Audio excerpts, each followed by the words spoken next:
Hello everyone, Assalamu alaikum. Hopefully all of you are fine and I am also fine by the grace of Almighty. আশা করছি সবাই অত্যন্ত ভালো আছেন। তো অনেক দিন পর একটি অত্যন্ত গুরুত্বপূর্ণ একটি আপনাদের সম্মুখে ভিডিও নিয়ে চলে এলাম। যে ভিডিওটি হচ্ছে আমরা বিগিনারদের জন্য যারা ইংরেজি শেখা শুরু করতে যাচ্ছি এবং আমরা অনেকেই ইংরেজি সাবজেক্টের পরে বিভাগ কি বসে সেটি জানি না। প্রেজেন্ট টেন্সের মধ্যে আমরা সাবজেক্টের পরে আই এর পরে কি ইজ বসে, আই এর পরে কি সি বসে, আর এর পরে কি ওয়াজ বসে নাকি আই এর পরে এম বসে নাকি আর বসে। আজকে আমরা এমন সন্দেহগুলো আজকে আমরা ভেঙে দেব। তো লক্ষ্য করুন আজকের ভিডিও, যদি আপনি বিগিনার হয়ে থাকেন, যদি আপনি কি প্রাথমিক হয়ে থাকেন ইংরেজির মধ্যে, তো আমি এখানে প্রায় ৬-৭টি লিখেছি, এরপরে আরো ৬-৭টি দেব। এগুলো শেষ করে এগুলো বুঝিয়ে আপনারা ভালো করে লক্ষ্য করুন। এখানে আমি দিয়েছি সাবজেক্ট আই।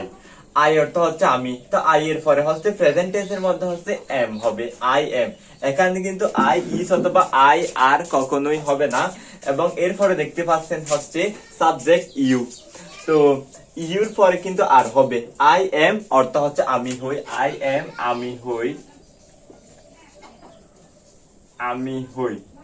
তারপর হচ্ছে ইউ আর, ইউ মানে তুমি, ইউ আর তুমি হও, তুমি তুমি হও।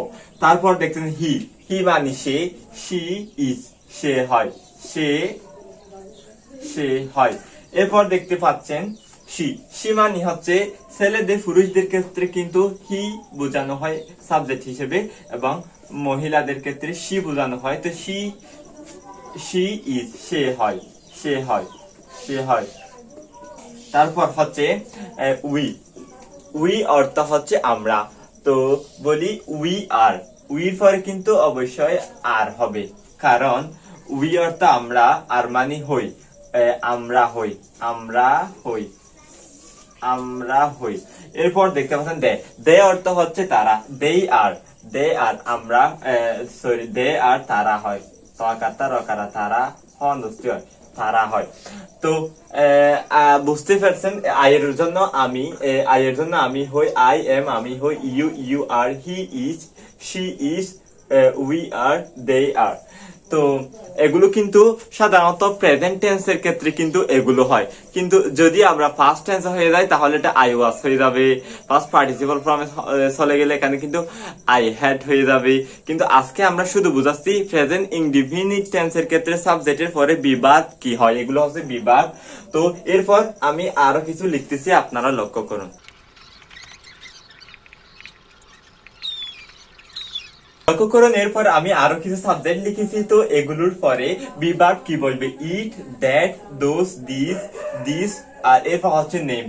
তো জেনারেলি যেগুলো গুরুত্বপূর্ণ সেগুলো নিয়ে আজকে কিন্তু আমরা আলোচনা করছি। তো ইট মানে হচ্ছে ইট, এগুলো সবগুলো হচ্ছে নাম ছাড়া, এগুলো সবগুলো হচ্ছে এক প্রকারের প্রনাউন, অর্থাৎ হচ্ছে সর্বনাম, যেগুলো দ্বারা কি বোঝানো হয়, মানুষ মানে মানুষ ইঙ্গিত করা হয় কিন্তু কোনো পরিচয় ইঙ্গিত করা হয় না। তো ইট, তো আমরা কিন্তু এখানে প্রনাউন বোঝাচ্ছি না, তবুও আপনাদের সুবিধার্থে আমি বলে দিয়েছি। তারপর ইট, ইটের পরে বিভাগ হবে ইট ইজ, মানে ইহা হয়, ইহা হয়, sorry it is, it is, একটু ইট ইজ অর্থ হচ্ছে ইহা হয়। এরপর হচ্ছে দ্যাট, তারপর হচ্ছে that is, T is a T, that, that is, উহা হয়, উহা হয়।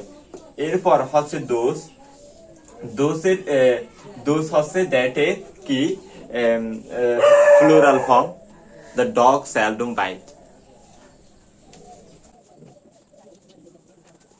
এরপর হচ্ছে দোষ, তারপর হচ্ছে দোষ, T H O S E, দোষের পর হবে আর, দোষ আর।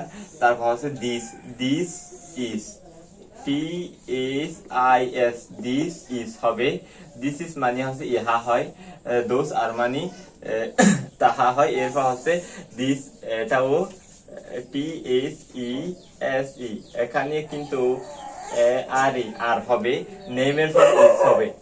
এরপর হচ্ছে নেমের পর শেষে, নেমের পর কিন্তু ইজ হবে। তো আশা করি বুঝতে পেরেছেন আজকে আমরা প্রেজেন্ট টেন্সের ক্ষেত্রে সাবজেক্টের পরে কি এম ইজ আর, অর্থাৎ বিভাগ কি বসবে সেটাই এখানে আরও একটি বিষয় ক্লিয়ার করছি, সেটা হচ্ছে যেইখানে আপনারা প্রনাউনের পরে অর্থাৎ সাবজেক্টের পরে আর দেখতে পাচ্ছেন, যেমন দিস, দোজ আর, দিচ আর, এগুলোর আর কেন হয়েছে জানেন? এগুলো হচ্ছে ফ্লোরাল প্রনাউন, সেজন্য মানে একের অধিক এই সাবজেক্ট অথবা এই প্রনাউন দ্বারা একের অধিক ব্যক্তি বা বস্তুকে বোঝানো হয়, সেহেতু এগুলোর পরে বিভার আর হয়েছে। আপনারা হয়তো অবশ্যই এটা বুঝেছেন। তো আজকের ভিডিও এই পর্যন্ত। তো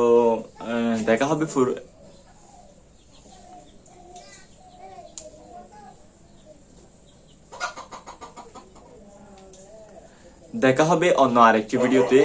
সকলে সুস্থ থাকবেন, ভালো থাকবেন। আসসালামু আলাইকুম।